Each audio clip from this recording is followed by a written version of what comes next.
Assalamualaikum teman-teman, perkenalkan nama saya Wafa Nabila Ramadina, NIM 3118177 dari kelas 3D Farmasi Setikes BTH Tasikmalaya. Nah, kali ini saya akan mempresentasikan materi evaluasi granul untuk mata kuliah Teknologi Formulasi Sediaan Solid. Namun, sebelum ke materi inti evaluasi granul, alangkah lebih baiknya kita mengetahui apa itu granul. Nah, di sini granul merupakan gumpalan partikel-partikel yang lebih kecil, umumnya berbentuk tidak merata seperti partikel tunggal yang lebih besar. Nah, jika kita sedang membahas granul, maka granulasi sudah tidak asing lagi. Granulasi sendiri merupakan proses pembesaran ukuran partikel individual atau campuran serbuk yang nantinya akan menghasilkan campuran obat dan eksipien dalam bentuk yang lebih besar lagi dan lebih kuat daripada ukuran awalnya. Sedangkan partikel awal itu masih dapat diidentifikasi. Adapun tujuan dari granulasi, yang pertama yaitu untuk meningkatkan bobot jenis serbuk secara keseluruhan. Yang kedua, mendapatkan campuran yang mempunyai sifat alir yang baik. Nah, yang ketiga, untuk meningkatkan dan mengontrol kecepatan disolusi. Yang keempat, mencegah terjadinya segresi atau pemisahan. Dan yang terakhir itu untuk mengurangi debu dari serbuk halus yang nantinya akan digunakan. Nah, kali ini sudah mulai memasuki pembahasan inti, yaitu untuk melihat kualitas granul yang sudah kita buat sebelum dikempa yang nantinya akan dijadikan sebuah sediaan tablet, maka akan perlu dilakukannya evaluasi granul agar kita mengetahui apakah granul yang kita buat sudah sesuai standar atau belum. Nah, di sini terdapat beberapa parameter pengujian evaluasi granul. Yang pertama yaitu ada kadar air, yang kedua ada uji sifat alir atau waktu alir ataupun sudut diam. Nah, yang ketiga ada uji bobot jenis, keempat ada uji kompresibilitas, dan terakhir ada uji distribusi ukuran. Nah, untuk uji yang pertama yaitu ada uji kadar air. Nah, uji ini dilakukan dengan tujuan untuk mengetahui kadar air yang ada pada granul. Nah, dalam pengujian kali ini, alat yang digunakannya bernama Moist Analytical Balance yang sudah tersedia gambar di PPT yang sudah saya sediakan. Nah, nantinya hasil yang didapat dari alat tersebut dihitung dengan rumus persen LOD sama dengan W0 dikurang W1 dibagi W0 dikali 100%. Nah, nantinya hasil perhitungan dari rumus tersebut harus berada dalam rentang 2-5%. Berikut akan saya tunjukkan prosedur dari uji kadar air dengan menggunakan alat moisture balance tadi. Nah, FYI, jadi uji kadar air juga biasa disebut dengan uji kelembapan granul. Nah, ujian ini ditujukan untuk mengetahui kelembapan dari suatu granul. Yang pertama, timbang granul yang dibutuhkan, terus ditempatkan ke dalam wadah alat moisturizer balance tadi. Habis itu diatur suhunya sampai 105 derajat Celcius selama 5 menit. Kemudian nanti hasil yang didapatkan berupa persentase kadar air yang stabil jika granulnya memang berkualitas baik. Nah, nanti juga ditentukan dengan nilai persen LOD.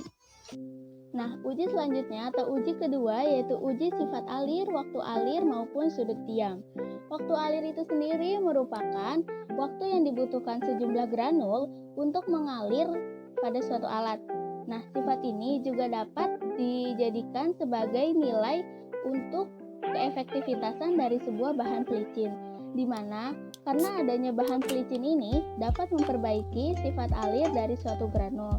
Nah, dengan persyaratan 100 gram granul waktu alirnya tidak boleh lebih dari 10 detik. Artinya, tiap 10 gram granul harus mengalir per detiknya. Nah, untuk lanjutannya yaitu sudut diam. Sudut diam ini terjadi antara timbunan partikel bentuk kerucut dengan bidang horizontal. Besar kecilnya sudut diam dipengaruhi oleh bentuk, ukuran, dan juga kelembapan dari granul. Nah, uji sudut diam ini menggambarkan sifat alir serbuk pada waktu mengalami proses penabletan. Dengan persyaratan, sudut diam yang baik memiliki nilai derajat antara 28 sampai 30 derajat.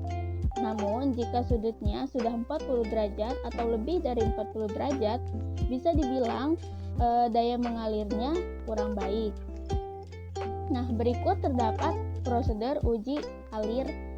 Nah, uji sifat alir granul yaitu pertama yang dilakukan yaitu menyiapkan granul dengan memasukkan ke dalam corong.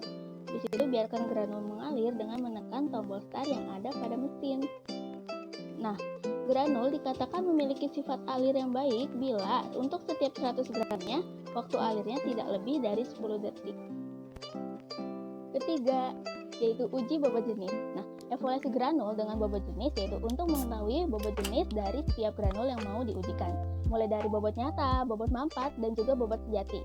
Pengujian ini dilakukan bertujuan untuk mengetahui apakah granul yang nanti kita akan gunakan sudah memenuhi standar yang sudah ditentukan atau belum. Selanjutnya yaitu ada uji keempat, kompresibilitas. Nah, uji ini dimaksudkan untuk mengetahui kemampuan zat untuk saling berikatan menjadi massa yang kompak dengan adanya tekanan. Tujuan dilakukan pengujian ini yaitu untuk menentukan apakah sifat bahan sudah dapat membentuk massa yang stabil dan kompak bila diberi tekanan pada saat proses penabletan maupun yang lainnya. Dengan persyaratan yaitu persen indeks kompresibilitasnya dari seluruh formula kurang dari 20%. Nah, ini dia gambar dari alat uji kompresibilitas bernama Jolting Volumeter. Nah, hasil yang didapat dari Jolting Volumeter ini nantinya dihitung dengan rumus Kp atau indeks kompresibilitas sama dengan F0 atau volume awal dikurangi F1 dibagi F1 dikali 100%. Nah, di sini ada prosedur uji dari kompresibilitas granul. Nah, uji kompresibilitas granul. Uji ini dilakukan untuk mengetahui tingkat kompresibilitas dari suatu granul. Yang pertama yang dilakukan itu menyiapkan 100 gram massa granul yang mau diuji ke dalam gelas ukur 100 ml, kemudian diletakkan ke atas alat tadi atau jolting volumeter. Nah, setelah itu ukur volumenya dan catat sebagai V0. Kemudian lakukan pengukuran hingga 500 kali pengetukan. Nah, setelah itu ukur lagi volumenya dan catat sebagai V1 atau Vn. Tabel tersebut atau gambar tersebut merupakan keterangan dari rumus yang sudah disebutkan tadi. Sedangkan gambar berikut merupakan indeks kompresibilitas granul sesuai dengan aturan yang sudah ditetapkan. Dan sampai ke pengujian terakhir, yang pengujian kelima atau uji distribusi ukuran partikel. Nah, diameter rata-rata dari suatu populasi dapat diketahui dengan beberapa cara, diantaranya metode pengayakan, metode mikroskopi, metode pengendapan, absorpsi, dan juga lain-lain. Juga diketahui bahwa distribusi ukuran granul dipengaruhi oleh pertama, metode granulasi, kedua, banyaknya larutan pengikat, dan ketiga pada saat waktu pemrosesan. Nah, pada pengujian kali ini, alat yang digunakannya yaitu bernama Safe Shaker yang sudah saya sediakan gambarnya di sini. Berikut merupakan prosedur dari uji distribusi ukuran. Nah, prosedur kerja distribusi ukuran partikel menggunakan ayakan atau sieve shaker. Yang pertama dengan menyiapkan granul yang akan diuji. Kedua, menimbang pengayakan dan seperangkatnya. Setelah itu, menyusun ayakan dengan diameter yang paling besar diletakkan di paling atas dan pan penampungnya diletakkan di paling bawah. Disusun satu persatu menurut urutan mesh dari yang terbesar sampai yang terkecil. Mesh yang digunakan ada mesh nomor 25, mesh nomor 35, mesh nomor 40, mesh nomor 50, dan mesh 80 yang terakhir itu pan penampungnya. Setelah itu masukkan granul ke dalam mesh yang paling atas dan tutup pengayakan. Setelah itu juga kunci pada penutup pengayakan agar granulnya ketika mesin dijalankan tidak berantakan. Nah, kemudian menghubungkan sieve shaker ke dalam listrik. Kemudian nyalakan dengan kecepatan 100 rpm dan getarannya selama 15 menit. Nah, ketika selesai ditimbang ayakan berisi granul, habis itu dibersihkan ayakannya menggunakan kuas dan selesai. Tinggal pengolahan data yang didapat dengan cara dibuat tabel dan juga dikelompokkan sesuai dengan nilainya. Finally, sudah di akhir slide. Terima kasih banyak yang udah lihat video kali ini. Semoga ilmunya bermanfaat juga buat kalian.